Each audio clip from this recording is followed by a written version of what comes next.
Shalom saudara-saudari yang terkasih dalam Tuhan. Renungan hari ini berjudul Merdeka untuk Mengampuni. Bahan bacaan kita terambil dari Injil Lukas 23 ayat 34. Demikian bunyi firman Tuhan.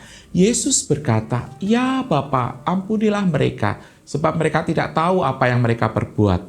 Lalu mereka membuang undi untuk membagi pakaiannya. Salah satu perkataan terakhir Yesus di kayu salib adalah, "Ya Bapa, ampunilah mereka sebab mereka tidak tahu apa yang mereka perbuat." Perkataan ini terlihat sangat sederhana, namun jujur sangat sulit untuk dipraktekkan. Namun demikian, dari perkataan sederhana ini kita bisa belajar bagaimana mempraktekkan pengampunan. Salah satunya adalah mengampuni orang yang telah menyakiti kita, sementara mereka yang kita ampuni tidak tahu apa yang mereka lakukan itu sangat menyakitkan. Saat kita terluka atas apa yang orang lakukan kepada kita, reaksi kita pada umumnya adalah marah. Kita merasa harusnya orang tersebut tidak melakukan itu. Harusnya dia tahu bahwa tindakannya sangat melukai dan sebagainya. Kita berharap dia mengerti lalu meminta maaf. Namun bagaimana kenyataannya? Ternyata tidak, bukan?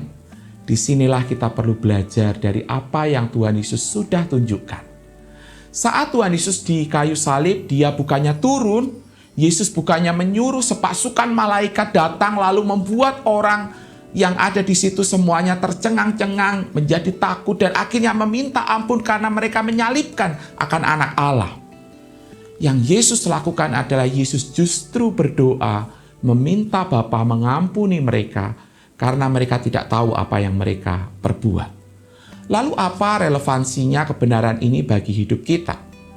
Ketika mengampuni orang yang bersalah kepada kita, seringkali kita menolak melakukannya karena kita masih menyimpan begitu banyak alasan. Alasan karena seharusnya dia tahu, harusnya dia sadar, harusnya dia paham dan sebagainya akan kesalahannya. Tetapi sekali lagi, lewat apa yang Yesus lakukan ini mengajar kita bahwa setidaknya ada satu alasan untuk kita mengampuni, yaitu apa?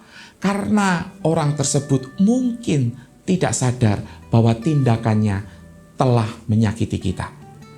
Saat saudara terluka, saudara punya dua pilihan, yaitu mau mengampuni atau terus menyimpan dendam. Ini berarti tidak masalah apakah orang itu sadar, tahu, paham bahwa ia sudah bersalah atau tidak. Bukan bagian kita untuk menyadarkan atau menuntutnya meminta maaf. Bagian kita adalah melepaskan pengampunan, karena mungkin sekali ia tidak sadar akan tindakannya. Kiranya Tuhan Yesus memampukan kita untuk mempraktikkan firman Tuhan ini di dalam hidup kita. Amin.